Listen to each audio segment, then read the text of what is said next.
ప్రభు మనకిచ్చిన కృపావరాలను బట్టి జ్ఞాపం చేసుకోవడానికి, ఆయన మన గురించి వినిపిస్తున్న సందేశం గురించి, ఆయన పరిచర్యలో ఉన్న unity of love and fellowship, ఆయన మన కొరకు అందించిన ప్రేమలో విలపిస్తున్న ప్రభు యొక్క విలాపములు, అంగలార్చుతున్న తన జీవితంలో ఏడ్పు, మన కొరకు ఆయన పడిన ప్యాషన్ ఆఫ్ సఫరింగ్.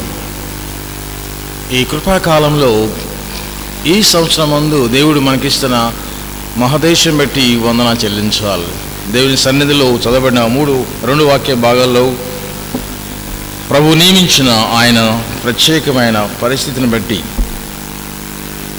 పౌలు భక్తుడు తన జీవితంలో అందిస్తున్న ప్రత్యేకమైన కృపావరాల బట్టి,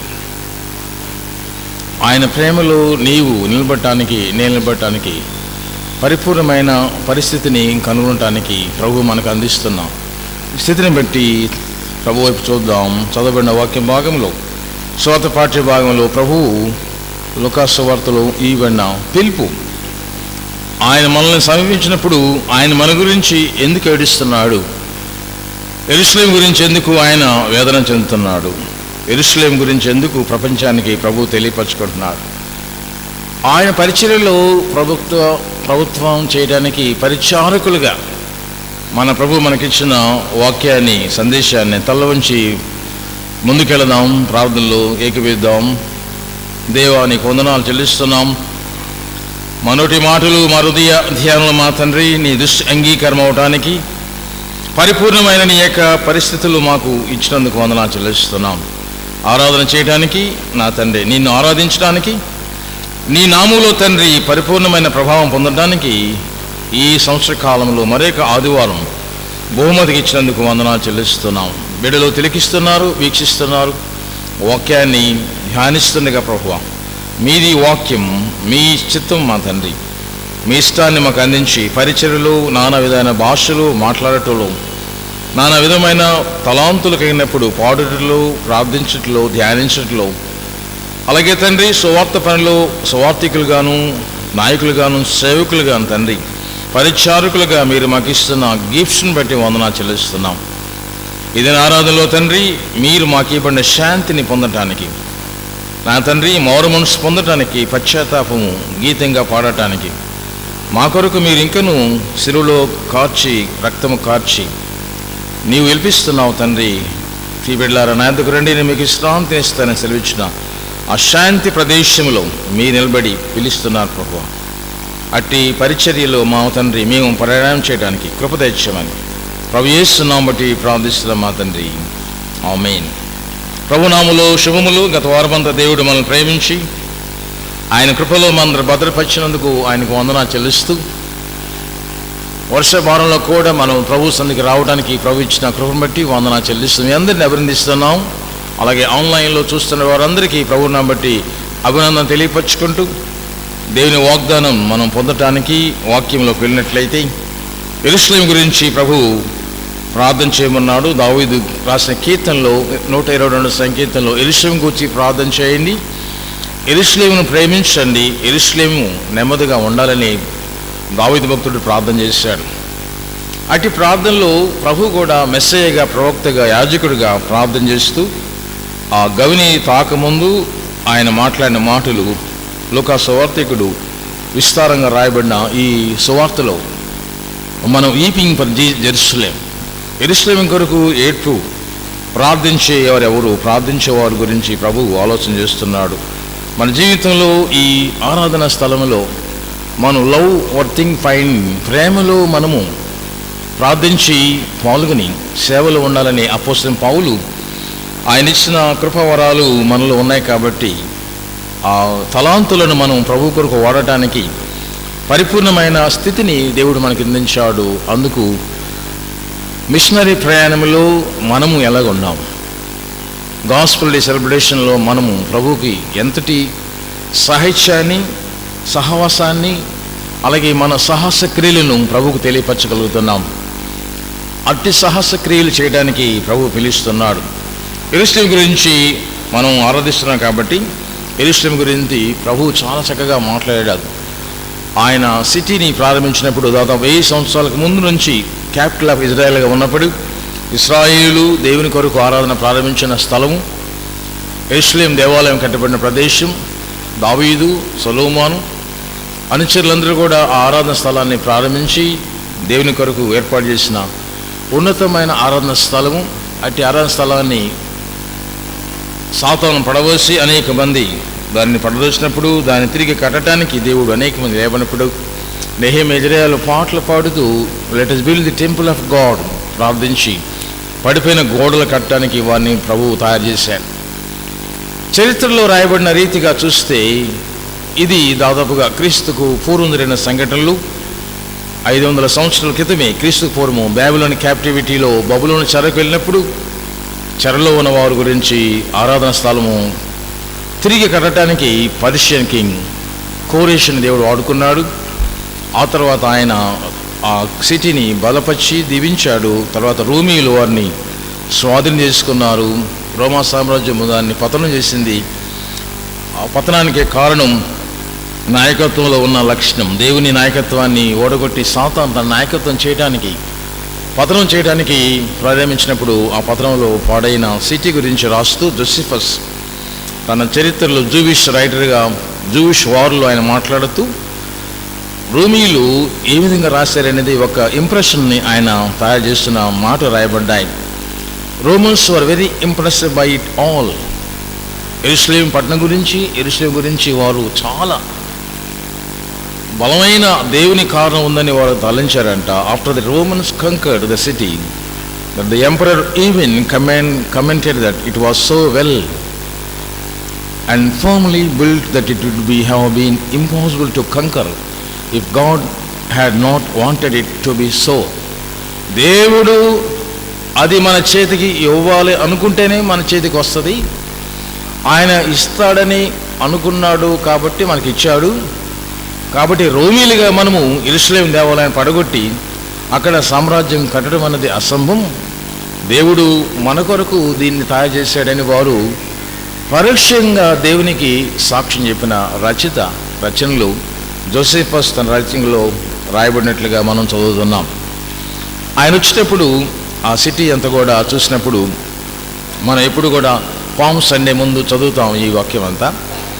యెరూషలేము ప్రయాణం, ఎంట్రీ ఆఫ్ ది టెంపుల్ అని రాస్తూ జయోత్సవాన్ని ప్రకటించే ప్రదేశంగా చెప్పుకుంటాం.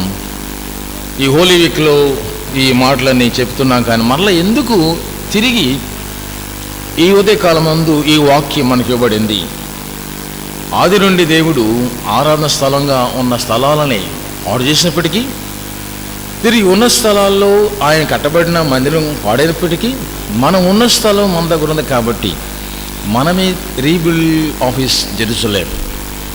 ఆయన శ్రమలో సేవకుడిగా, యాజకుడిగా, ప్రవక్తగా, మెస్సయ్యగా చెబుతూ మనల్ని అభిషేకిస్తున్నాడు. ఈరోజు మనల్ని దర్శిస్తున్నాడు ప్రభువు. మనమే ఆయనకు ఆలయం కాబట్టి మన టెంపుల్ తిరిగి రీబిల్డ్ చేయడానికి, అదే పరిస్థితుల్లో ఉన్న అదే స్థితిని జ్ఞాపం చేసుకుంటూ మనకున్న వరాలను దేవుని కొరకు వాడటానికి ఆయన మనల్ని పిలుస్తున్నాడు.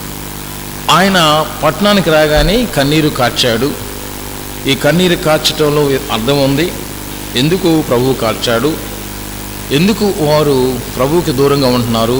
పరిసయ్యుల శాస్త్రులు వారి జీవితాన్ని దేవునికి దూరంగా పెట్టుకుని వారు అక్రమ ఆర్జన చేస్తూ, అక్రమాన్ని, ప్రభుత్వాన్ని రూపం చూపిస్తూ దేవుని శాసనాన్ని వారి శాసనంగా మార్చుకొని ఆ గొర్రెపిల్లను వారు వధించడానికి ముందు ఆ కప్పాన్ని కట్టే విధానం చాలా భయంకరంగా ఉంది. కాబట్టి ప్రభు చూసి, నా తండ్రి ఇల్లు ప్రార్థన ఇల్లు కానీ అది గుహగా మీరు మార్చారు. 2వ అధ్యాయం యోహాను సువార్తలో you made it a den of robbers, అది దొంగల గుహగా ఎందుకు మీరు మార్చారు? ప్రార్థనా స్థలమని ప్రభు చెప్పిన మాటలు గుర్తు చేసుకుని అక్కడికి ప్రభు వెళ్ళి ఏడుస్తున్నట్లుగా రాయబడింది. తిరిగి అదే దేవుడు, అదే తండ్రి అయిన దేవుడు, కుమారుడైన దేవుడు, పరిశుద్ధాత్మ దేవుడు మనెందుకు ఈరోజు వచ్చి ఆయన కూడా మన కొరకు పిలిపిస్తున్నాడు. కాబట్టి to cleanse our hearts and minds of all sin, మన జీవితంలో ఉన్న పాపమంతా కూడా తిరిగి పవిత్రం చేయడానికి ప్రభు ఏడుస్తున్నాడు. కాబట్టి ఏడ్పులో మనము కూడా మూలుగుతూ ముందుకెళ్ళటానికి, పరిచర్యలో ఉన్న పరిపూర్ణతను మనం తీసుకోవటానికి అపోస్తలుడైన పౌలు తన పత్రికలో, మొదటి కొరింథీ పత్రికలో 12వ అధ్యాయంలో విస్తారంగా ఆ విషయాన్ని మాట్లాడుతూ, కృపావరాల గురించి ఆయన మాట్లాడుతూ, ఈ 12 వచనాల్లో కూడా మనం ఎక్కడున్నామో తెలుసుకోవడానికి, ఆయన యందు మనం ఉన్న స్థితిని కలిగి ఉండాలని, శరీరంలో అవయవాలు ఎట్లా ఉంటాయో, ఎలాగ పనిచేస్తున్నాయో మనం కూడా అలాగే పనిచేయడానికి ఆయన పిలుపునిచ్చాడు. ఈ పిలుపులో భాగంగా ఈరోజు నీవు ఉన్నట్లయితే దేవుని కృపలో మనము ఆరాధన స్థలానికి వస్తుంటాం. ఆరాధన స్థలంలో మనము దేవుని ఎలాగ ఆరాధించడానికి ప్రయత్నం చేస్తున్నాం. ఆరాధనకు వచ్చేవారిలో దాదాపుగా మరి ప్రపంచమంతా పరిశోధన చేస్తే లూథరన్ వరల్డ్ ఫెడరేషన్ వారు, WCC వారు, లేకపోతే అన్ని సంస్థల వారు కూడా ప్రయోగం చేసి 3 kinds ఆఫ్ పీపుల్ ప్రతి సంఘంలో ఉంటారని వారు నిర్ధారణ చేసి, మొదటి వర్గం ఏంటంటే those who makes them things happen. ఒక మంచి పని కొరకు సిద్ధపడేవారు గురించి రాయబడ్డంది. సంఘంలో చాలామంది ఉంటారు. అదే స్థాయిలో అది జరుగుతుంది వాచ్ చేయడానికి ఉండేవారు కొంతమంది ఉంటారు. మూడో వర్గం ఏది చేయని వారు కూడా ఉంటారు. కాబట్టి ఈ 3 స్థాయిల్లో మనం ఉన్నట్లయితే ఏ స్థాయికి మనం తీసుకుని వెళ్ళాలి? మన వరాలు మనం కోసం ఏడుస్తున్నాడు. కాబట్టి ఎందుకు ఏడుస్తున్నాడు? విలపించే ఆ ప్రవక్త జీవితంలో మనము ఎలాగా స్పందన చేయాలి? అందుకని ఆయన కృపావరాల గురించి మాట్లాడుతూ మొదటి కొరింథీ పత్రిక 12వ అధ్యాయంలో డిస్క్రిప్షన్ ఆఫ్ ది గిఫ్ట్స్, వరాల గురించి ఆయన మాట్లాడుతున్నాడు. అందులోని వివరాలను చెబుతున్నాడు.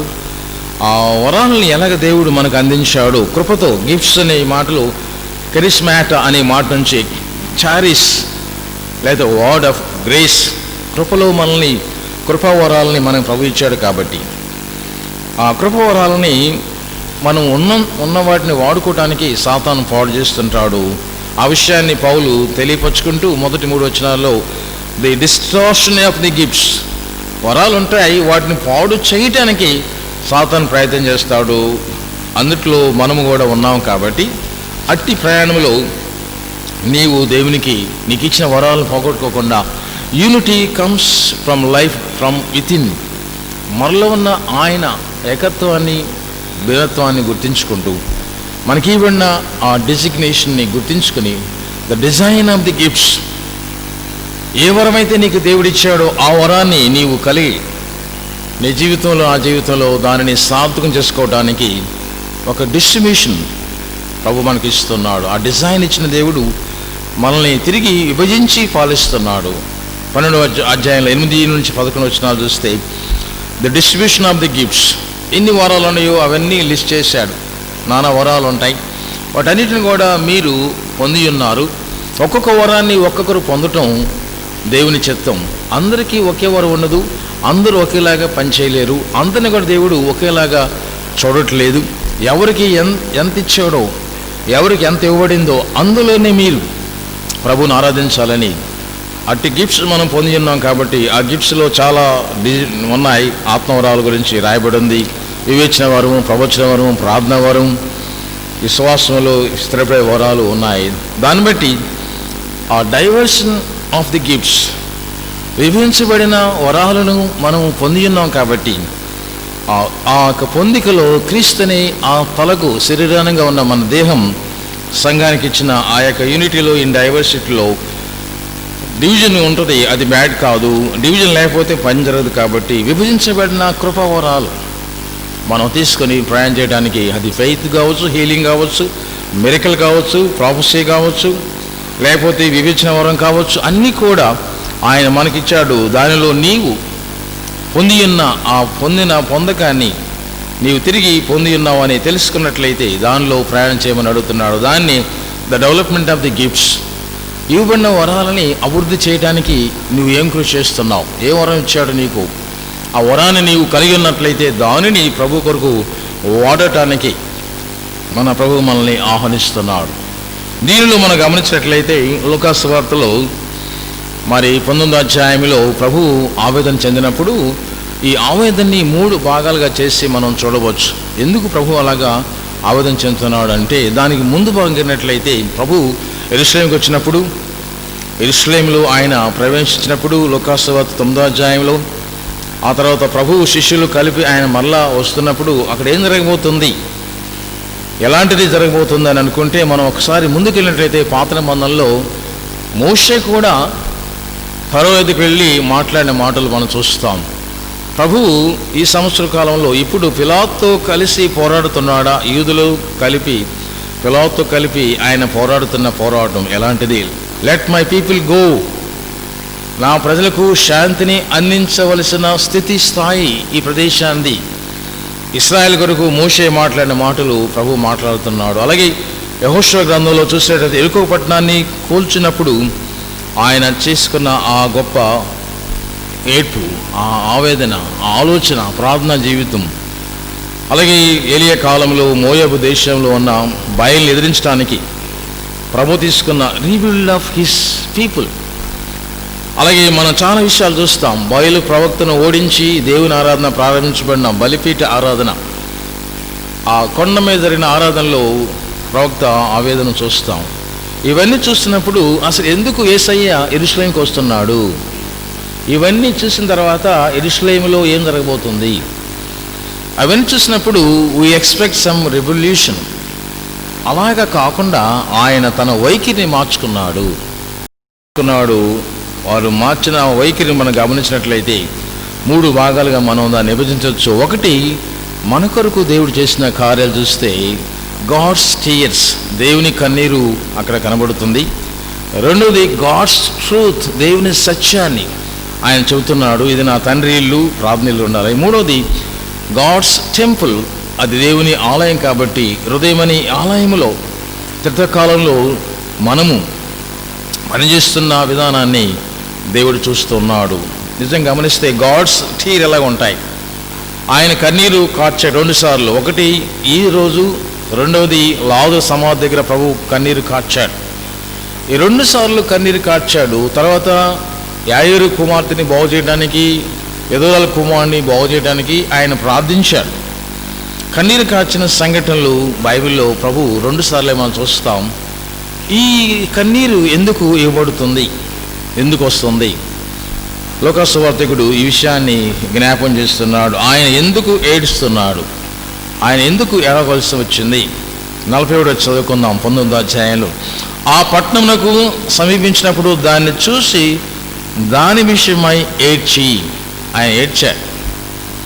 ఇది కొలస్సీ పత్రిక 1వ అధ్యాయం 15వ వచనంలో, ఆయన మన స్వరూపమందు మానవ సృజించాడు కాబట్టి మన కొరకు ఆయన ఏడుస్తున్నాడు. ఎబ్రీ 1:3లో కూడా ఆయన కూడా మన స్వభావం ధరించాడు కాబట్టి మనుష్య కుమారుడు మన వలె ఆయన బాధ పొందుతూ మన కొరకు ప్రత్యక్షమయ్యాడు కాబట్టి. అందువల్ల దేవుని కృపలో మనము గమనిస్తున్నాం. దాదాపుగా 1980sలో ది వాచ్మెన్ డిబ్యూట్ అని ఒక ప్రత్యేకమైన విశిష్టత బయలుదేరింది. ఆ యొక్క స్టోరీలో దేవుడు అందుబాటులో ఉంటాడా మనిషికి అని ఆ నవలు రాసినప్పుడు కొంత దూరం వెళ్ళిన తర్వాత దేవుడు అందుబాటులో లేడు, ఆయన దేవుడు కాదు, దేవుడైతే అందుబాటులో ఉంటాడు మనిషికి అని ఆ నవల్ని ముగించినప్పుడు అది చాలా విచిత్రంగా మార్పు జరిగింది. అతను అనుకున్నట్లుగానే, దేవుడు చెప్పినట్లుగానే మనుషులు, దేవుడు దూరంగా ఉండడు, ఆయన మనకు సమీపంగా ఉంటాడు, ఇమ్మానుయేల్ దేవుడు కాబట్టి. ఆయన మన కొరకు ఆవేదన చెందుతూ కన్నీరు కారుస్తున్నాడు దేవుడు కాబట్టి. ఆ దేవునికి ఎప్పుడు మనం తోడుగా ఉండాలని, మనతో ఆయన ఉండాలని కోరుకుంటాడని ఆయన మాట్లాడుతూ జేమ్స్ లెమెంటెన్స్ గురించి రాస్తూ, యేసయ్య ఈ దినమందు లూకాసువార్త 19వ అధ్యాయంలో 43 నుంచి 44 వరకు చదువుకున్న వాక్య భాగంలో ఆయన మన కొరకు ఆయన ఏడుస్తున్నాడు. దానికి ప్రధాన కారణం చూస్తున్నాం. నీవును ఈ దినమందైనను సమాధాన సంబంధమైన సంగతి తెలుసుకునే ఎడల నీకెంతో మేలు, కానీ ఇప్పుడు నీ కన్నులకు మరుగు చేయబడింది. 43 వచనంలో, ప్రభువు నేను దర్శించిన కాలము నీవు ఎరుగుకుంటేవి కనుక నీ స్థితులు నీ చుట్టూ కట్టుముట్టుడు వేసి అన్ని ప్రక్కలు నిన్ను అరికట్టి నీలో ఉన్న నీ పిల్లలను కూడా నిన్ను నేల కలిపారు. కాబట్టి నీ మీద రాతి ఒకటి నిలిచి ఉండదని ఆ దినాలు వస్తున్నాయని చెప్పిన ఆ సంఘటన ప్రభు ఈరోజు చూస్తున్నాడు. ఈ సంఘటనలో దేవుని కృపలో మనం గమనించినట్లయితే ఆయన మన కొరకు విలిపిస్తున్నాడు. ఆ విలిపించే విధానం చూసినప్పుడు క్రీస్తు శకం 70 సంవత్సరంలో రోమన్ ఎంపైర్ చేస్తున్న టైటస్, అతడు చక్రవర్తిగా కాలు పెట్టినప్పటి నుంచి ఈ హోలీ సిటీని ఆయన పాడు చేసి తన జీవితంలో దీనిని ఉండకూడదు, నామరూపాలు లేకుండా ఉండకూడదని ఆ టైటస్, రోమ చక్రవర్తి టైటస్ జెరూసలేం పట్టణాన్ని తగలబెట్టి దేవాలయాన్ని పాడు చేసి ఆ ప్రదేశంలో తన యొక్క రోమన్ ఎంపరర్ పిల్లర్స్ని ప్రారంభించాడు. ఆర్క్ ఆఫ్ టైటస్ అని ఇప్పటికీ ఉంది. Detail of the ark of Titus మనం చదువుకున్నట్లయితే, వాటికన్ సిటీకి వెళ్ళినంత, రోమ్కి వెళ్ళినట్లయితే పడిపోయిన పిల్లర్స్ తన నాగరికతను చూపించి కొలోజియం, ఎన్నెన్నో టూమ్స్ ఇంకా అలాగే ప్రతిగా కనబడుతున్నాయి. ఇవన్నీ చూసినట్లయితే వాళ్ళు దేవుని ఆరాధన స్థలాన్ని దోచుకున్నారు. గోల్డెన్ మెనార్క్ని వారు తీసుకెళ్ళిపోయారు.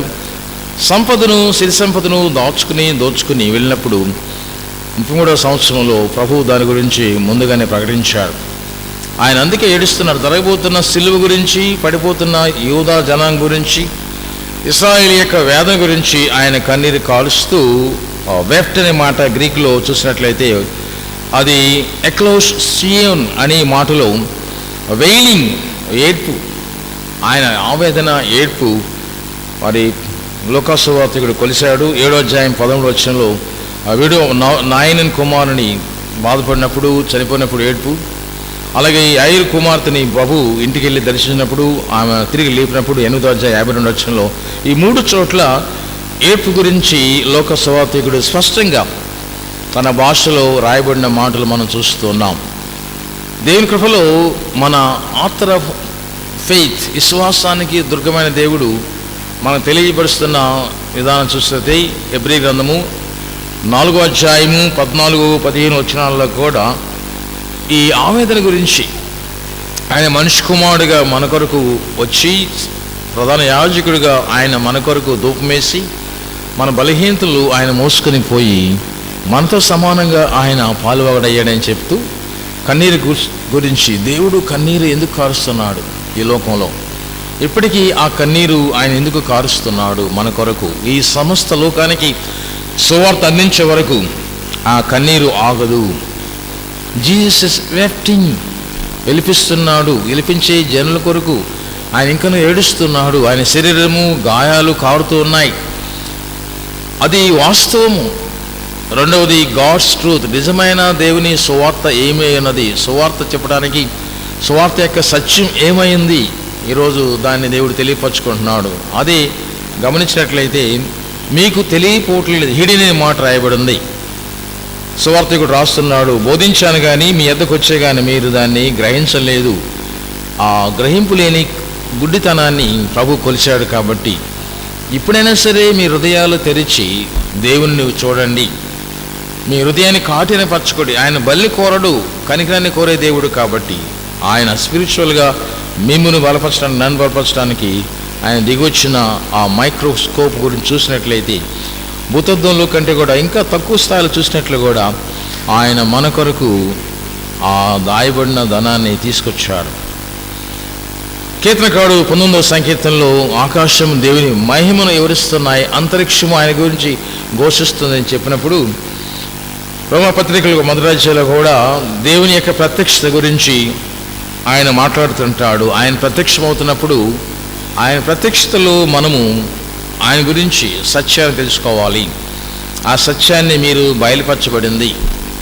యోహోషువ 2వ అధ్యాయం 13వ వచనం కూడా అప్పుడు ఆయన శిష్యులు ఆయన విశ్వాసం ఉంచారు. ఆయన అప్పుడు తన ప్రత్యక్షతను బయలుపరుచుకున్నాడు. Jesus revealed his truth at the time of Cana of Galilee. మరియా మార్తలు గృహాల్లో ప్రభువు దర్శించినప్పుడు, ఆయన సంచరిస్తున్నప్పుడు కూడా ఆయన ప్రత్యక్షతను ఆయన బయలుపరుచుకుని వెళ్తున్నాడు. హెబ్రీ 1వ అధ్యాయం 4లో కూడా నానా సమయాల్లో, నానా దినాల్లో, నానా కుటుంబాలతో, నానా తరాలతో ఆయన తన ప్రత్యక్షతను బయలుపరుచుకుంటున్నాడు.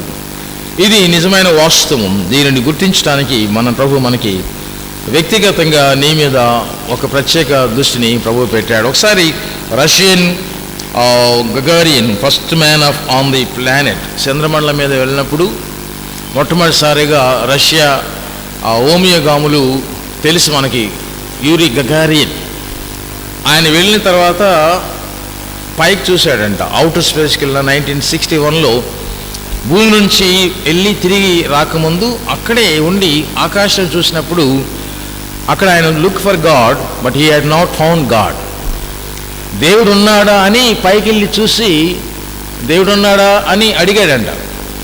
అప్పుడు జవాబు రాలేదు, నాకు దేవుడు లేడని అనిపించిందని ఆయన వెంటనే కిందకు వచ్చి రిపోర్ట్ చేస్తున్నప్పుడు అదే టైంలో ఆక్స్ఫర్డ్ ప్రొఫెసర్ సిఎస్ లూయిస్గా క్రిస్టియన్ అపాలజిస్ట్, మరి క్రీస్తు ప్రభువారు సంఘం కొరకు లోకం కొరకు వచ్చాడు, మరణించాడు, లేచాడు, సమాధి చేయబడ్డాడు, ఆయన మృత్యుంజయుడని చెప్తున్న అపాలజిస్టులో ఒకరైన సిఎస్ లూయిస్ గారు మాట్లాడుతూ ఆయన మాట్లాడిన మాట చూసినట్లయితే మరి ఒక చిత్రమైన సంఘటన మనం చూస్తాం. షేక్స్పియర్ రాయబడిన నవల్లో మనకు తెలుసు హ్యామ్లెట్, అలాగే మరి అక్కడ జూలియస్ సీజరు ఈ నాటను రాసిన షేక్స్పియర్ వచ్చే వరకు, ఆయన రాసే వరకు దాని గురించి ఎవరూ తెలియదంట. ఎప్పుడైతే షేక్స్పియరు ఆ నవల రాశాడో ప్రపంచానికి ఆ చరిత్రని మనం చూస్తున్నట్లుగానే మనలో కూడా దేవుడు ప్రత్యక్షించబడుతున్న సత్యాన్ని ఎప్పుడైతే మనం తెలియపరచలేమో అంతవరకు దేవుడు బయలుపరచడు. నీవు సాధనంగా, నేను సాధనంగా ఉన్నాం కాబట్టి బయలుపరిచే విధానం నీ మీద పెట్టబడింది. You must reveal the truth of God. దేవుని సత్యాన్ని తెలియపరిచే శక్తి నీ హృదయంలో నీ మీద ప్రభువు పెట్టుబడి పెట్టుకున్నాడు కాబట్టి నీవు చెప్పాలి. ఆ విషయాన్ని మొదటి అధ్యాయం చదవడి ఇంటికి వెళ్ళి ఎఫెసీ పత్రికలు మొదటి అధ్యాయం 16-19 వచనాలు తప్పక చదివినప్పుడు ఆయన ప్రత్యక్షత గురించి చక్కగా వివరిస్తూ ఆయన మహిమ ఎలాగా మన కొరకు సంతరించాడో, పరిశుద్ధులుగా మనకు సంక్రమించబడిన ఆ ప్రమాణ వాక్యము నీకు ఇవ్వబడింది కాబట్టి నీవు ఆ వాక్యాన్ని తెలుసుకున్నట్లయితే ఆ సత్యాన్ని నీవు ప్రకటన చేయాలి. లోకాసు వార్తలో ఈ విషయాన్ని 19వ అధ్యాయంలో జ్ఞాపం చేస్తున్నాడు. మూడవది గాడ్స్ టెంపుల్, ఆయన ఆరాధన స్థలం గురించి రాయబడింది. ఆయన ఆరాధన స్థలం గురించి లోకాసు వార్తికుడు రాస్తూ 45-46 వచనాల్లో అది ప్రార్థనా మందిరం కానీ అది గుహగా చేశారు, దొంగల గుహగా చేశారని ఆయన చాలాసార్లు ప్రార్థించిన మాటలు జ్ఞాపం చేసుకుందాం. దేవుని సన్నిధిలో మనము దేవుని కొరకు ఏర్పాటు చేయబడిన జనాంగం కాబట్టి మనము ఆయన కొరకు చేయవలసిన పనులు ఏంటో మనం చూస్తాం. చాలాసార్లు 100% వాస్తవం అంటాం కానీ అందులో అవాస్తవం 99% ఉంటుంది. మనం చెప్పేది 99% ఓకే అంటాం, ఇంకొక % తక్కువ ఉంది, 1% తగ్గింది, 99% ఓకే అని అంటాం. కానీ అది ఓకే కాదు, 99% 100% ఉంటేనే. సత్యం కూడా మనం తెలుసుకున్నంత వరకు అసత్యంగా ఉంటుంది కాబట్టి సత్యం కంటే అసత్యము, అబద్ధము ఎంతో ముందు ప్రయాణం చేస్తుంది. ప్రజల్లోకి అబద్ధ జనకుడు దాన్ని ముద్ర వేస్తాడు. అదే వాస్తవాన్ని ప్రపంచం నమ్ముతున్న ఈ దినాల్లో నీవు దేవుని వాస్తవికతను పొందిన నీవు కుమారుడుగా కుమార్తెగా నీ సత్యాన్ని దేవుని కొరకు అందించే ప్రతిఘటన చేయకపోతే అబద్ధం నీ మీద ఏలుబడి చేయబోతుంది. అబద్ధ జనకుడు నీకు యుగసమంది గుడ్డితనాన్ని కలుగజేస్తున్నాడు. ఇప్పుడు కూడా వారు గుడ్డివారై అన్నారు, నేను వచ్చాను దర్శించాను కానీ దేర్ ఈజ్ నో విజన్. మెస్సాయ్ వచ్చి మాట్లాడుతుంటే వారికి అర్థం కావట్లేదు, ఈయన దేవుని కుమారుడు చేసి తెలుసుకోవట్లేదు. మరియ కుమారుడు వడ్డమాను కుమారుడు కాదని అనుకుంటున్నారు కానీ రియల్ మెస్సియాని దే హ్యావ్ లాస్ట్ అగైన్. ఈరోజు కూడా నీ గృహానికి ప్రభు నిలబడి తట్టుతున్నప్పుడు ఆ మెస్సయ్యాన్ని నీవు పోగొట్టుకోకుండా ఆయన సన్నిధికి రావటానికి, వాస్తవంలోకి వెళ్ళటానికి నీవు సిద్ధపడవాలని ప్రభు నామం బట్టి ప్రభు ఆదేశిస్తున్నాడు. ఈ ఆదేశంలో నూతన సంఘానికి ప్రభు ఆవిష్కరిస్తున్నాడు. నువ్వు జెరూసలేం ప్రకటన గ్రంథంలో 21వ అధ్యాయంలో 4 వచనాలు కూడా ఆ నూతన సంఘం యొక్క ఉద్దేశము. ఆయన అదిగో ఆకాశం తెరవబడింది, అక్కడ దేవుని యొక్క సింహాసనం కనబడుతుంది, గొర్రెపిల్లే దేవుడు దానికి, అక్కడ ఆయన ఆరాధన ప్రారంభించాడు, అందులో మనం సభికులం. ఆ వాస్తవాన్ని నీవు కనుగొన్నట్లయితే అది నీ మీద పెట్టబడిన భారం కాబట్టి తిరిగి ఆయన సన్నిధికి నేను రమ్మని ప్రభు పేరట నేను నిన్ను ఆహ్వానిస్తున్నాం. దేవుని సన్నిధిలో ఈ వీపింగ్ ఓవర్ జెరూసలేం. రెండవది, అక్కడ జరుగుతున్న ఆరాధనలో ప్రభు శుద్ధీకరణ ప్రారంభించాడు. ఈ రెండు కూడా జరగడానికి ప్రభు కొన్ని ప్రశ్నలు వేశాడు. ఆ ప్రశ్నలకు శాస్త్రులు జవాబు చెప్పలేకపోయారు. దేవుని కార్యాలు మనం చూస్తున్నప్పుడు దేవునికి జవాబుదారులు ఉండాలి కాబట్టి ఆ డిస్ప్యూట్ నుండి రావడానికి ప్రభు మనల్ని కోరుకుంటున్నాడు. ఆ కీర్తనకారుడు రాసినట్లుగానే ఆరాధన స్థలము పవిత్రమైంది, అందులో ఆరాధన జరగాలి, అందులో నీవు ఆరాధకుడిగా ఉండాలి.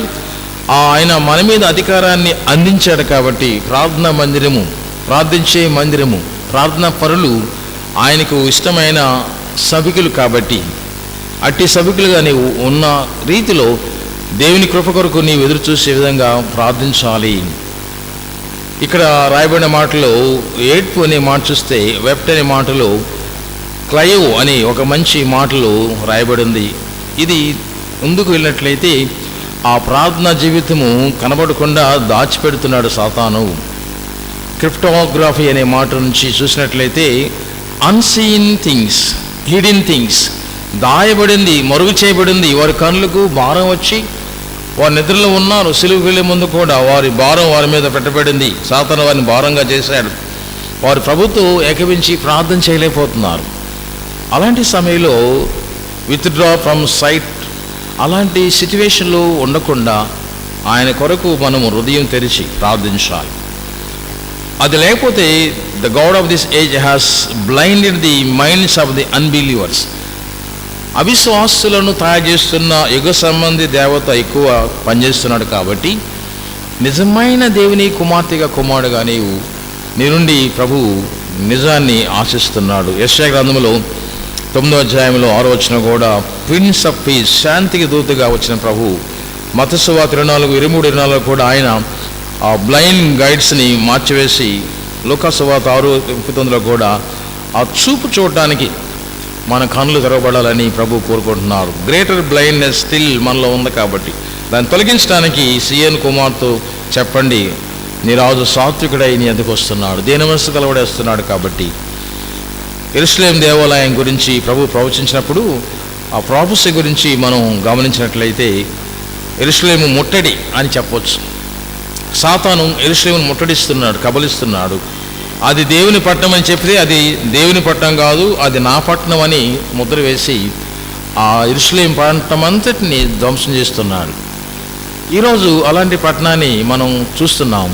నీవు కూడా అలాంటి పట్టణంగా ఉన్నట్లయితే నీవు కూడా ఆ పట్టణంలో సభికురాలుగా సభ్యుడుకున్నావు కాబట్టి నిన్ను కూడా సాతాను ముట్టడి వేస్తుంటాడు.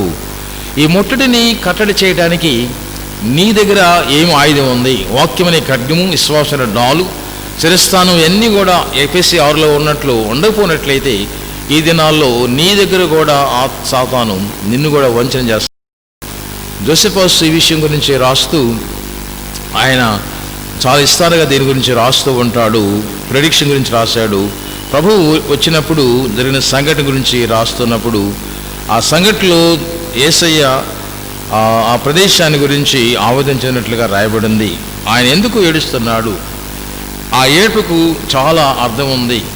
The time of God's visitation, దేవుడు దర్శించినప్పుడు నీవు కూడా అలాగే ఉండకూడదు. తిరిగి ఆయన ఎందుకు రావటానికి, ఆయన సన్నిధిలో ఉండటానికి నువ్వు ప్రయత్నించాయి. అది లేనట్లయితే 19వ అధ్యాయం 44వ వచనంలో కూడా ఆయన గుర్తించాలి. ఆయన దర్శించే కాలంలో నీవు ఆయన గుర్తించడానికి నీ దగ్గర ఏమైనా తీపి గుర్తులు ఉన్నాయా? ఎలా గుర్తిస్తావు క్రీస్తు ప్రభువుని నీ ఎందుకు వచ్చినప్పుడు? దీనిని గుర్తించి పరిశోధన చేసినప్పుడు the failure of Jerusalem leadership, దేవుడు దిగొచ్చి మాట్లాడుతున్నా కూడా యెరూషలేం యొక్క నాయకత్వం, యెరూషలేం యొక్క గురుడితనము యుగ సంబంధంగా ఉందని ఆయన మాట్లాడుతూ కమింగ్ అనే మాటలో ఇంకొక అర్థం ఏంటంటే విజిటేషన్, దర్శించటం. ఎపిస్కోప్ అనే మాట వచ్చింది. ఎపిస్కోపల్ అనే చర్చి ఆరాధన చూస్తాం. ఎపిస్కోపల్ అనే మాటకి ఏంటంటే ఆయన దర్శించిన ప్రదేశం. ఎపిస్కోపల్ అంటే మీన్స్ ఓవర్సీయర్. ఆయన మన మీద దర్శించి మన మీద అధికారాన్ని ఇచ్చి మనల్ని చూస్తున్న ఓవర్సీయరు. ఎపిస్కోపల్ అనే మాటని the act of watching over the special reference to being present. ఆ విజిటేషన్, దర్శించే కాలంలో నీ మీద ఆయన దర్శించే కాలంలో నీవు ఉన్న స్థితిని గుర్తించి ఆయనకు తిరిగి జవాబు ఇచ్చే కాలం ఇది. ఎగ్జామ్ చేసుకునే కాలం ఇది. ఆయన మనల్ని జడ్జి చేస్తున్నాడు. ఎంక్వైరీ, ఇన్వెస్టిగేషన్, ఈ మాటలన్నీ కూడా దీంట్లో రాబడ్డాయి. Passing judgement. దర్శించే కాలంలో ఆయన ఈ మాటలన్నీ కూడా ఉంటాయంట. ఎందుకు దర్శిస్తున్నాడు యేసయ్య మనల్ని? కృపాకాలం అని చెప్పి మనం దాటేయకుండా కృపలో కూడా దేవుణ్ణి మనం దర్శిస్తున్నాడు కాబట్టి ఆ కృపాకాలంలో నీవు కృపను కలిగి ఉండటానికి ఆయన బిడ్డగా నీ మీద ప్రభువు ఇచ్చిన పరిశోధన మనం గమనిస్తాం. మలాకీ గ్రంథంలో చివరి అధ్యాయంలో కూడా ఈ యొక్క సిటీ గురించి రాయబడింది. తిరిగి యెరూషలేము పట్టణం గురించి, ప్రజల గురించి, ఆయన రాక్ గురించి రాస్తూ ఉంటాడు. రాస్ట్ ప్రాఫెట్గా మనం చూస్తూ ఉన్నాం.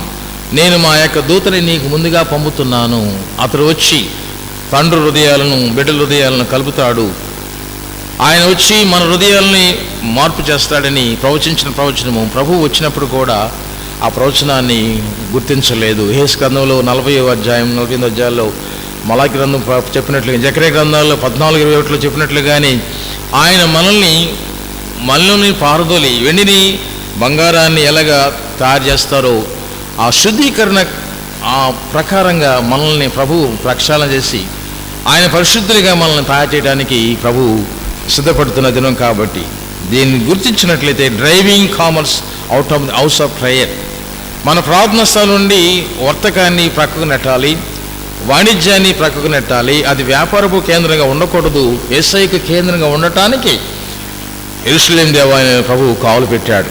అట్టి కావలు పెట్టిన దేవుని సన్నిధిలో నా తండ్రి ఇల్లు ప్రార్థన ఇల్లు ప్రభు చెప్పిన మాట గమనిస్తూ ఉన్నాం. దేవుని కుమార్తెలారా మనం గమనించినట్లయితే ఆ దినాల్లో ప్రభు కూడా దాన్ని గుర్తించి అందులో ఉన్న ప్రక్షాళన జరిగించాడు. అది నా తండ్రి ఇల్లు ప్రార్థనలని ప్రభు కానని చెప్పి ముద్ర వేశాడు. కాబట్టి ఈరోజు అందుకనే నీవు కూడా ఆయన కుమార్తెగా నీ హృదయం అనే ఆలయం మీద ఆయన ముద్ర వేసినప్పుడు అందులో ఉన్న ప్రతి బలహీనతను పారదోలటానికి నీవు తీసుకోవాల్సిన ప్రత్యేకమైన కీవర్డ్స్ 19వ అధ్యాయము 41-42. ఆయన నేను దర్శించినప్పుడు నీ గురించి ఆయన ఆవేదన చెందినప్పుడు, ఆయన నీకు శాంతిని ఇవ్వాలని వచ్చినప్పుడు ఎందుకు ఆయన నువ్వు అంగీకరించట్లేదు? ఆయన కుటుంబంలో నీవు ఉన్నట్లయితే అది హౌస్ ఆఫ్ ప్రేయర్గా ఉండాలి కానీ హౌస్ ఆఫ్ వ్యాపారంగా ఉండకూడదు.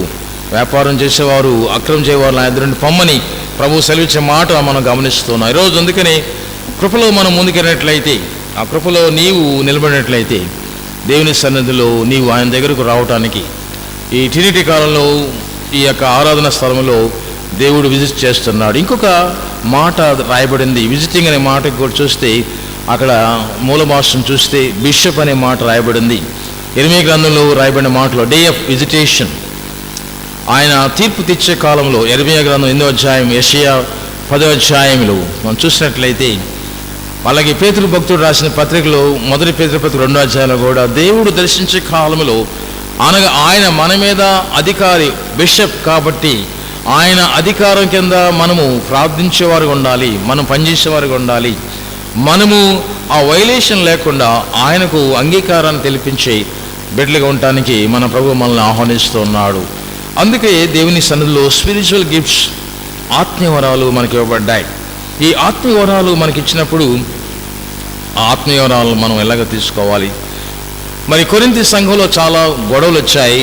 ఆందోళన చెందుతున్న టైంలో రాయబడింది ఏంటంటే, ఒక్కొక్క వరం ఒకరు కొట్టి ఆ వరాల గురించి ఒక్కొక్కరు ఒక విధంగా భావిస్తున్నారంట. అలాంటి కోసం పౌలు భక్తుడు ఒక మంచి సైన్ బోర్డును తయారు చేశాడు. ఆ సైన్ బోర్డు రీడ్ చేస్తే హ్యాండ్ పోస్టెడ్ సైన్ బోర్డులు ఏముందంటే, ఒకసారి నోబడీ యాక్ట్ బిగ్, ఎవరు గొప్పగా పనిచేయాల్సిన పని లేదు. అలాగే ఇంకొక మాట నోబడీ యాక్ట్ స్మాల్, చిన్న ప్రశ్న కూడా ఎవరు చేయాల్సిన చేయొచ్చు, పెద్ద పని చేయొచ్చు, చిన్న పని చేయొచ్చు, but everybody act in between. మనం పెద్ద పని చేయడానికి ప్రభు పిలిచాడు, చిన్న పని చేయడానికి కూడా మనం పిలిచాడు. ఈ విషయం హగ్గయి భక్తుడు we are maintain to get the blessings and also we are unable to maintain to get the blessings. ఆశీర్వాదం పొందకుండా ఉంటున్నాము, ఆశీర్వాదాన్ని పోగొట్టుకుంటున్నానికి కూడా ప్రయత్నం చేస్తున్నాం మనమే. ఏంటంటే ఆయన పెద్ద పని కాబట్టి ఎవరు చేయొద్దు, ఎవరో చేస్తారు. ఇంకొక స్థాయిలో చిన్న పని కాబట్టి ఇది పెద్ద పని కాదు, దీన్ని కూడా ఎవరో చేస్తారని ఆ డల్నెస్, ఆ మమ్నెస్ మనలో ఉన్నది కాబట్టి దాన్ని తొలగించుకోవటానికి ర్యాట్ సెట్ డౌన్ అనే మాట వాడాడు ఇంగ్లీష్లో. వివరాలు చూసినట్లయితే అన్నిటిని కూడా ప్రభు మనకిచ్చాడు. ఆ అన్నిటిని మనం పొంది ఉన్నాము. దానిలో ఉన్నదాన్ని నీవు అనుభవించడానికి, తిరిగి ఆయన కొరకు నీవు పనిచేయడానికి సిద్ధపడినట్లు రాయమని ఈ వర్తమానంలో ప్రభువు తెలియపరచుకుంటున్నాడు. న్యూమరస్ గిఫ్ట్స్, చాలా గొప్పలు ఉన్నాయి. ఇవన్నీ ఎందుకంటే makes a great impact on the world. ప్రపంచాన్ని ప్రభావితం చేయడానికి దేవుడు నీకు ఇచ్చిన వరాలని నీవు దాచిపెట్టకుండా వాటిని బయట పెట్టాలి, వాటిని ప్రభు కొరకు వాడాలి. అందువల్ల ప్రభు సన్నిధిలో అది గొప్పగా తీసుకుందాం. చాలామంది గిఫ్ట్లు ఇచ్చాడు దేవుడు. ఆ గిఫ్ట్లో మనం చూపిస్తాం, తలాంతులు చూపిస్తాం. మరి వ్యవసాయదారుడు తన తలాంతుని పంటలు పండించే దానిలో చూపిస్తాడు. ఫుట్బాల్ ఆడేవారు వారి గోల్ వేయటంలో చూపిస్తారు. మ్యూజిషియన్స్, మంచి మ్యూజిషియన్స్ సంగీతంలో వారు చూపిస్తారు. అలాగే ఎవరు ప్రొఫెషన్లో వారు దేవునికి ఇవ్వబడిన పనిని వారు చూస్తున్నాం కాబట్టి దేవుడు వారికి ఇచ్చిన తలాంతుల్ని వారు వాడుకుంటున్నారు. అది నేను చేయలేకపోవచ్చు కానీ ఇంకొకరి ద్వారా దేవుడు చేస్తున్నాడు. An attribute as position within the church. Abilities, మనకి ఇవ్వబడిన అర్హతల్ని మనం పోగొట్టుకోకుండా వాటిని పెంచుకోవటానికి ప్రభువు చాలా ఉపమానాలు చెప్పాడు. 5 తలాంతులు గలవా, 2 తలాంతులు గల వాళ్ళకి నుంచి 1 తలాంతు గురించి, అలాగే మరి మేనాల గురించి, దినారాల గురించి ప్రభువు చాలా ఉపమానాలు చెప్పాడు. అవన్నీ కూడా మన కొరకు ప్రభు చెప్పాడు దేవుని సన్నిధిలో. ఈరోజు నీకు ప్రభు అందిస్తున్న వర్తమానం ఏంటి? నీకు జ్ఞానం ఇచ్చాడు, ప్రవచన వరం ఇచ్చాడు, ఆత్మీయ శక్తిని ఇచ్చాడు, భాషలు మాట్లాడే వరం ఇచ్చాడు. అలాగే ఎన్నో రకాలైన తలాంతులు ప్రభువు నీకు ఇచ్చినప్పుడు వాటిని దేవుని కొరకు వాడాలి.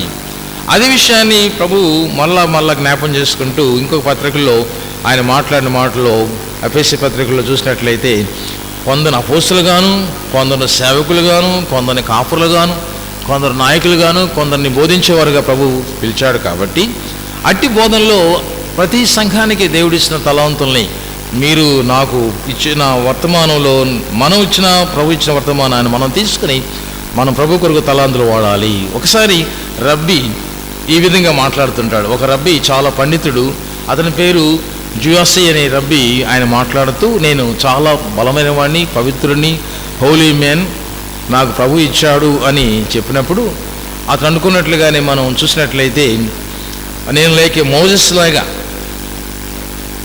నేను ఉండగలుగుతున్నానా, లేకపోతే ఇంకా పాత మంది ప్రవక్తల్లో ఒకరి వల్లే ఉంటే బాగుండు అని అనుకున్నాడంట. ఇంకొక రబ్బీ కూడా ఉన్నాడు, ఆయన పేరు అకీబా. అకీబా కూడా ఏమనుకున్నాడంటే నేను జూయస్ వలె ఉంటే బాగుండు అని. ఇద్దరు వాదన సంబోధన చేస్తున్నప్పుడు వారిద్దరికి కూడా ఒక మంచి దర్శనాన్ని ప్రభు ఇచ్చాడు. ఎవరు గొప్ప కాదు ఇక్కడ, ఎవరు కూడా గొప్ప పాత్ర పోషించేది లేదు, ఎవరి పాత్ర వారు పోషిస్తున్నారు. కాబట్టి మీకున్న ఆ ఆత్మను పోగొట్టుకోకుండా కాపాడుకోండి. క్వశ్చన్ ఈస్, మనలో ఉన్న దేవుని ఆత్మను మనం పోగొట్టుకున్నట్లయితే రబ్బీ అయినా, బోధకుడైనా, యాజకుడైనా, కాపురైనా, బిషప్ గారైనా ఆయన ఉద్యోగంలో ఆయన డిస్క్వాలిఫై చేయబడతాడు. ఆత్మవరాలు ప్రభు మనకి ఇచ్చినప్పుడు అవి దేవుని కొరకు వాడటమే కానీ దానిలో వంతులు వేసి నేను సుప్రీం, నేను హైయెస్ట్ అనే మాటకి రావద్దు అని రబ్బీలకి దేవుడు బోధన చేశాడు. ఒకసారి పాస్టర్ గారు చెప్తూ సంఘంలో ఒక వ్యక్తి చాలా చిలిపివాడు, భయంకరుడు, బలహీనుడు. అతడు అంటే అందరికీ అసహ్యమే. కానీ ఒక స్త్రీ ఆయనని ఆదరించిందంట. ఒక తల్లి ఆదరించి అతనికి వివాహం చేసుకుని అతన్ని మార్పు చేసిందంట.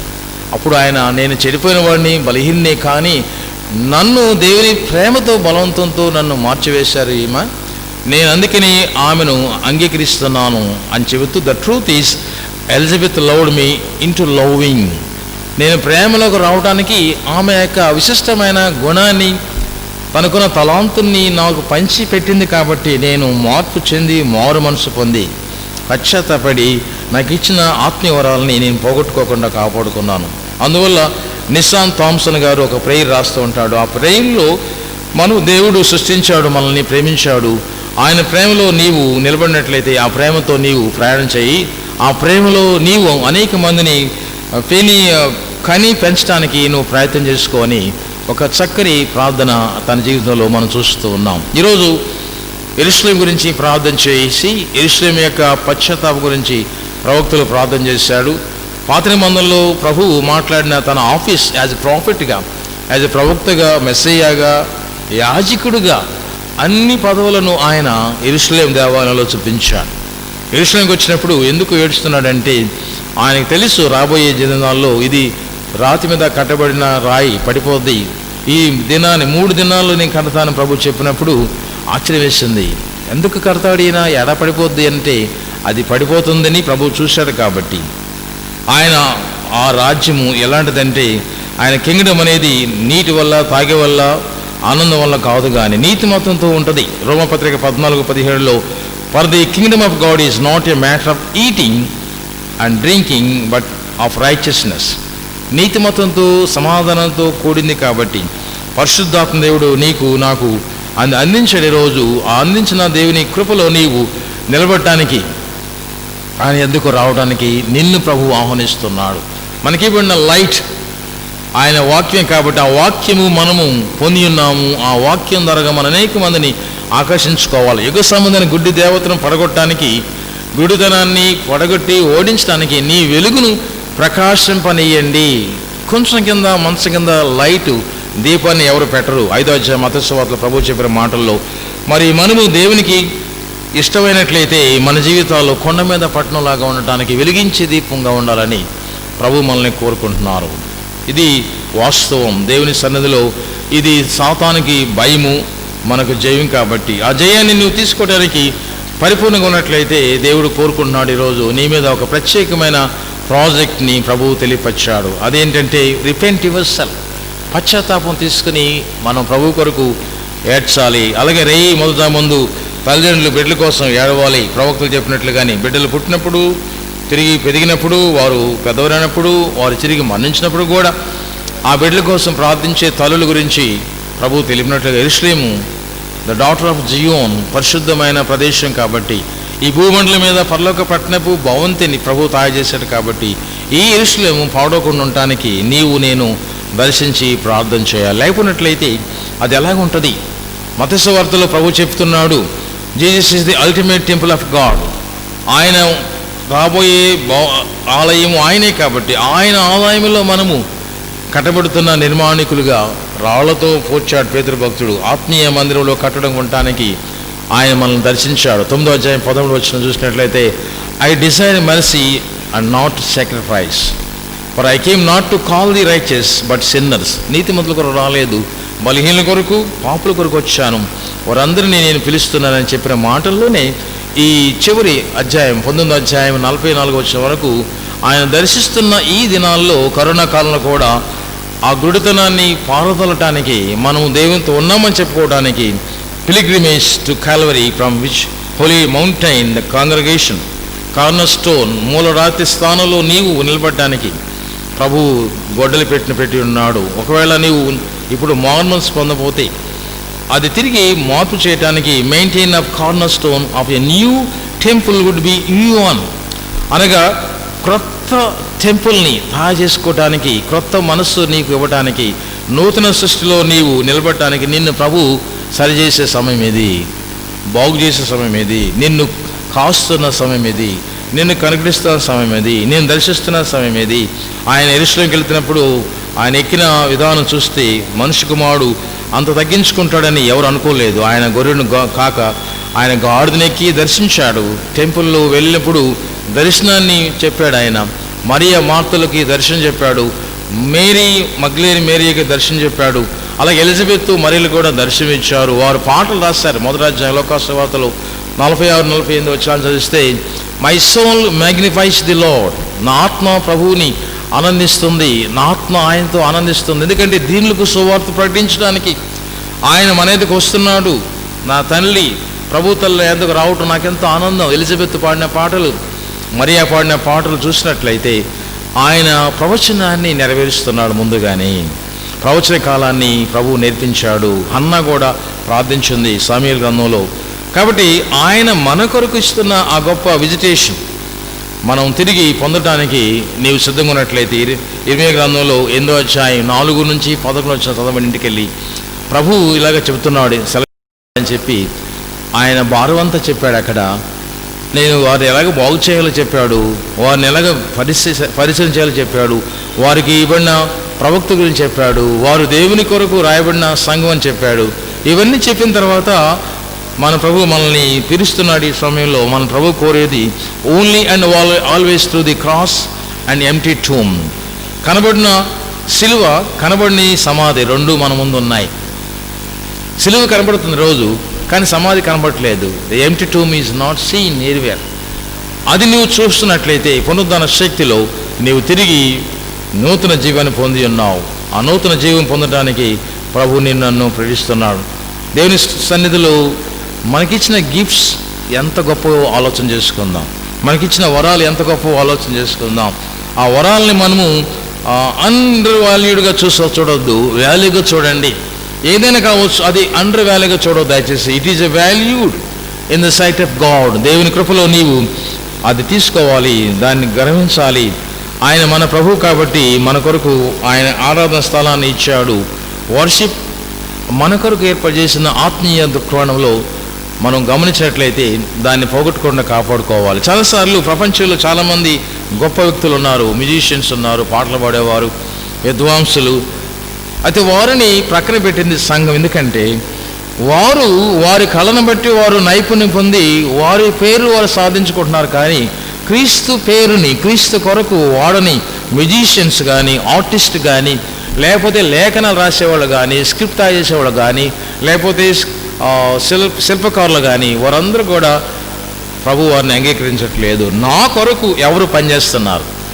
ఈ స్వరము, ఈ మధురం, ఈ గాయం, ఈ గేయం ఇవన్నీ కూడా ఆయన కొరకు వారు కావాలని పరిశుద్ధ సంఘంలో వారు రిమైండ్ చేపిస్తున్నారు. అందువల్ల మిషన్ విత్ విజన్లో సంఘం ఎప్పుడు కూడా దాగి ఉన్న సత్యాన్ని బయటకు తీసుకురావాలి. నీలో ఉన్న ఆ దార్శనిక దృష్టిని, కరిస్మాటిక్ ఆకర్షణీయమైన శక్తిని నీవు దాచకుండా దానిని ఇంకొక విధంగా వాడుకుంటున్నట్టు రాయబడింది. సంఘము జీవించాలంటే ఏం చేయాలి? Benefit of the church. సంఘం భవిష్యత్తు ఎలా ఉంటుందంటే, నీటి మీద ప్రయాణం చేసిన వారు క్రూజ్ అంటారు, క్రూజ్ ఎమాటిక్స్ అంటారు. అనగా పరిసర ప్రభావాలు బాగుంటాయి, జల ప్రయాణం, జల ప్రాంతాల్లో సెయిలింగ్లో బాగానే ఉంటుంది. సముద్రంలో వెళ్ళేవారు ఆనందాన్ని చూస్తూ మురిసిపోతూ ఉంటారు ఈ బోట్ మీద వెళ్తున్నప్పుడు. అలాగే ప్రపంచం కూడా అన్ని విషయాల్లో మురిసిపోతూ ఉంది. ప్రయాణం చేస్తున్నాం, తింటున్నాం, పెళ్ళిళ్ళు చేసుకుంటున్నాం, బాగానే ఉన్నాం. కానీ అసలైన విషయాలని పక్కన పెట్టి ఒట్టి విషయాల్లో మురిసిపోతాం మంచిది కాదు. దీని గురించి ఆయన మాట్లాడుతూ ship run smoothly even in the roughest seas. ఆత్మీయ దుఃఖంలో, ఆత్మీయ స్పిరిచువల్ వ్యవస్థలో షిప్ క్రూగా మీరు ఉన్నట్లయితే, ఈ రక్షణ వాడలో నీవు సిబ్బందిగా ఉన్నట్లయితే, అది రఫ్ సీ మీద ప్రయాణం, రగ్గడి ఫెయిత్ అంటాం. విశ్వాసంలో చురుగు కరుకుంటుంది. ఆ రాళ్ళ మీద నడిచినప్పుడు గుచ్చుకుంటాయి. అప్పుడే అసలు వాస్తవాన్ని ప్రభు రాళ్ళ మీద నడుస్తున్నప్పుడు, ఆయన కాళ్ళకు ముళ్ళు గుచ్చినప్పుడు, రక్తం కారినప్పుడు చూపిస్తుంటాం. ఆయన దానిని అంగీకరించాడు, చెమట రక్తంగా మార్చుకుని మన కొరకు గాయం కార్చిన దేవుడు.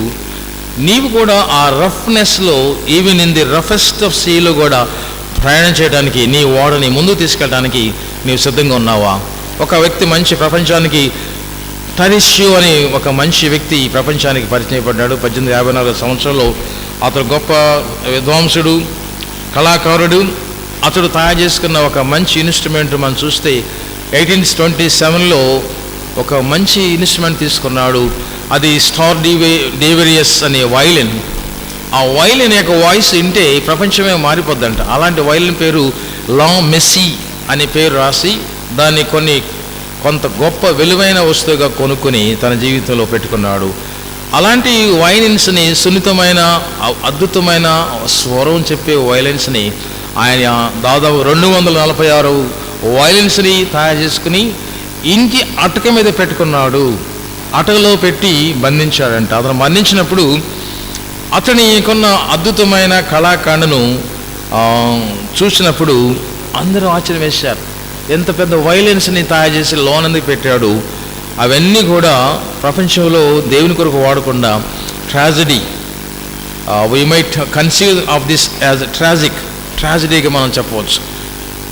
Don't worry your spiritual gifts. నీకున్న ఆత్మీయ అద్భుతమైన వనరుల్ని నీవు దాచిపెట్టినట్లయితే ఉపయోగం ఏమిటి? స్రవంతులు శ్రావ్యం లేకుండా గానం ఉండదు. కాబట్టి నీకు ఇచ్చిన వైలెన్, సువార్త అనే వైలెన్ నీవు వాడుకున్నట్లయితే అనేక మంది మరణానికి వెళతారు, నరకానికి వెళతారు. నీకు ఇచ్చిన వాయిస్ని నీవు వాడుకోవటానికి ప్రభు నిన్ను ఆహ్వానిస్తున్నాడు. ఒకసారి గమనిద్దాం. మైగ్రేట్ గీస్, బాతులు ప్రయాణం చేస్తున్న ఆకాశంలో, అవి ప్రయాణం చేసినప్పుడు వాటికి ఒక ఆకారం వస్తుంది. చూడండి దయచేసి. ఆకాశంలో పక్షులు వెళుతున్నప్పుడు వి ఆకారంకి వెళ్తాయి. ఆ వి ఆకారానికి వెళ్ళినప్పుడు, ఈ యాంగిల్లో వెళ్ళినప్పుడు ఒకే దిక్కులో వారు ప్రయాణం చేస్తుంటారు. వారి ప్రయాణం దాదాపుగా సక్సెస్ అవడానికి 71% వారి యూనిటీ కారణం. యూనిసన్ అనే మాట వాడారు. ఈ పక్షులు అలాగా ఈ పాయింట్లు వెళుతున్నప్పుడు వారి ప్రయాణం చాలా సులువుగా గమ్యం చేరుతూ ఉంటాయంట. వారు ఒకరికి ఒకరు అంటుకుని రెక్కలు తగలకుండా ఆ యొక్క రెక్కల భాగాన్ని విభజిస్తూ గాలిని వారి మధ్యకి రానికుండా దూసుకు వెళుతున్నప్పుడు ఫ్లైట్ లాగానే వారు వెళుతూ ఉంటారు, గమ్యం చేరుతూ ఉంటారు. ఆ వి షేప్, వి అనే షేప్లో మనం కూడా సంఘంలో ఫ్లైట్ రేంజ్ని మనం తీర్చుకోగలుగుతాం. స్పిరిచువల్ గిఫ్ట్స్ మనకున్నప్పుడు వాటిని మనం పోగొట్టుకోకుండా నడిపించడానికి ప్రభు మనల్ని ఆహ్వానిస్తున్నాడు. దేవుని సన్నిధిలో నీకున్నట్లయితే డిస్కవర్ యువర్ స్పిరిచువల్ గిఫ్ట్స్. నీకేముందో నీకు తెలియదు, అది తెలుసుకోవాలి. 2, వాల్యూ యువర్ స్పిరిచువల్ గిఫ్ట్స్. ఆత్మీయ అద్భుతమైన వనరులు నీకున్నట్లయితే వాటిని నీవు ఇప్పుడే తెలుసుకోవాలి. Use your spiritual gifts. నీకున్న ఆత్మీయ అంతస్తుని దేవుని కొరకు వాడాలి. ఒక స్త్రీ ఈ విషయంలో వాడింది. మై హౌస్ ఆఫ్ ప్రేయర్, నా మందిరము ప్రార్థన మందిరం అని నిలబడింది. దాదాపుగా అది చెప్పడం చాలా కష్టమే, కానీ అది చెప్పినప్పుడు నీ హృదయము నా హృదయము తరుక్కుపోవాలి. ఏంటంటే ఆ స్టోరీ 1870 సంవత్సరంలో న్యూయార్క్ సిటీలో ఐలాండ్లో ప్రయాణిస్తున్నారు దంపతులు ఇద్దరు. ఒక చిన్న బిడ్డని కలిగి వారు వెళుతున్నారు. వారి కుటుంబం ఆనందంగా లౌసియా స్టెడ్ అని ఆ తల్లి ఆ తండ్రి ఇద్దరు కూడా ప్రయాణం చేసినప్పుడు వారి చిన్న కుమార్తె లిల్లీ వారితో పాటు ప్రయాణం చేస్తుంది. ఈ లోపల వారు లంచ్ బ్రేక్ ఇవ్వబోతున్న టైంలో, లంచ్ బ్రేక్ టైంలో ఒక యవనస్తుడు సముద్రంలో కొట్టుకుపోతున్నాడు. ఆ యవనస్తుడు కొట్టుకుపోతున్నప్పుడు ఆ యజమాని తన భర్త వెంటనే చూశాడు. ఆయన రక్షించడానికి నీటిలోకి దిగినప్పుడు ఆ దూకిన వెంటనే ఆయన ఆ బిడ్డని పట్టుకు లాక్కుని వస్తున్నప్పుడు వాటర్ కరెంటు వల్ల, ఆ స్పీడ్ వల్ల ఆ కుర్రవాడు యవన కుమారుడు బలవంతుడు కాబట్టి బరువు వల్ల ఈయన కూడా ఆయనతో పాటు మునిగి కిందకి వెళ్ళిపోతున్నారు. కళ్ళ ముందే భర్త కిందకి వెళుతున్నాడు. ఆ భర్త తిరిగి కనబడలేదు, రాలేదు. This is so sweet to trust in Jesus. Is the way. ఆమె ఒక మంచి వర్తమానం రాసింది. ఆమె జీవితంలో ఒక పాట రాసింది. ఆఫ్రికా దేశంలో 15 సంవత్సరాలు ఆమె తిరిగి ప్రభువుని ఆరాధించడానికి ఆ కుమార్తెని పెంచి ఆమె జీవితంలో my house of prayer is not Jerusalem, my house of prayer is the sea. ఈ సముద్రమే నాకు ఆరాధన స్థలమైంది. నా యజమానుడు కోల్పోయినప్పటికీ కూడా నా ప్రభు వాక్యాన్ని నేను చెప్తానని గో అండ్ మేక్ డిసైపుల్స్ 15 సంవత్సరాలు ఆఫ్రికాలో పనిచేసి ఆమె మాట్లాడిన పాటలో రాసిన పాట చదువుతాం. దయచేసి నిలబడదాం ఒకసారి దేవుని సన్నిధిలో. సింగింగ్ హర్ లిటిల్ పోయం గురించి మనం చూస్తే దాదాపు 5,000 మంది ఆఫ్రికన్స్ క్రైస్తవులుగా మార్చడానికి తన భర్త మరణం కారణమైంది. ఒక్క భర్త మరణంలో సువార్తని ప్రభు ఎలాగా మలిచాడో గిఫ్ట్స్ దేవుని ఆరాధన స్థలానికి సముద్రాన్ని ప్రభు మార్చి ది బోట్ ఆఫ్ లైఫ్, జీవ బోటుని ఆమె చూస్తుంది. కాబట్టి Jesus precious Jesus, oh for grace to trust him అనే అంశంతో ఆమె ప్రార్థించి రాయగలిగింది. అందువల్ల ఓ ప్రార్థన సుప్రార్థన గీతం పాడుకుందాం. పాస్టయ్య గారిలో అది పాడాలి. ఆ పాటలో ముగింపు ఉంది. ఆ ప్రార్థనలో మనము కూడా ముగించుకోవడానికి ప్రయత్నం చేద్దాం. దేవుని సన్నిధిలో a journey to the cross as we travel to the reach the people. ప్రపంచంలో ప్రయాణం చేయడానికి ప్రార్థన అవసరం. ప్రార్థించకపోతే పాపమని సమయల్ భక్తుడు చెప్పాడు. ప్రార్థన చేయకపోతే మనం కూడా బలహీనం అవుతాం కాబట్టి ప్రార్థించి నా మందిరము ప్రార్థన మందిరం అనబడాలి.